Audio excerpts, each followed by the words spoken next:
So to that end, as we wrap up today, what advice would you give to listeners who are just trying to get their cybersecurity career off the ground, but are maybe a little unsure of where to start? What is the first step you'd recommend to put yourself on a good career path? Um, I'm really gonna sound like a mom now, but I would say look at the news and find something that interests you in the news related to cyber. There is Hmm. so much out there that's happening, right? But just find something that intrigues you and interests you, Yeah.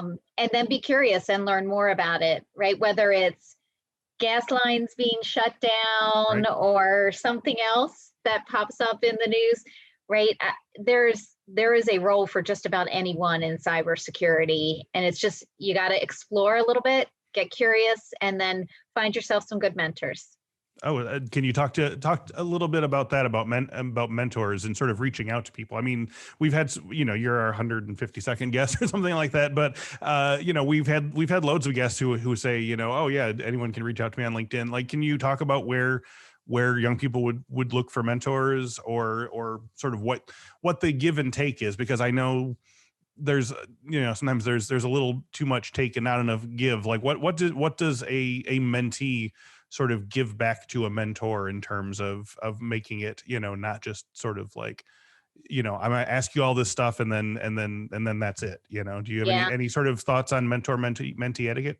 Oh, yes, of course. As a beneficiary of some Hmm. really great mentors, um, I would say number one, don't assume that it's a one-way thing, right? Right. Mentors, I think, learn as much from mentees as they do vice versa. So, um, I would highly encourage you to find somebody who has that kind of attitude. And the way you find those people, number one, I think it doesn't have to be somebody in your company. It doesn't have to be somebody in your Hmm. industry.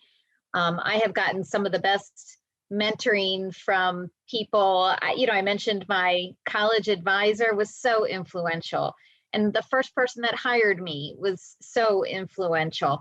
Um, I would seek those kinds of mentors. Anyone that you admire how they work and integrate with others, I would just pick their brain a little bit. I think most people, number one, are flattered, and Yep. they also are very willing to give of their time. I can't tell you how um, fortunate I feel to have had so many good mentors help me.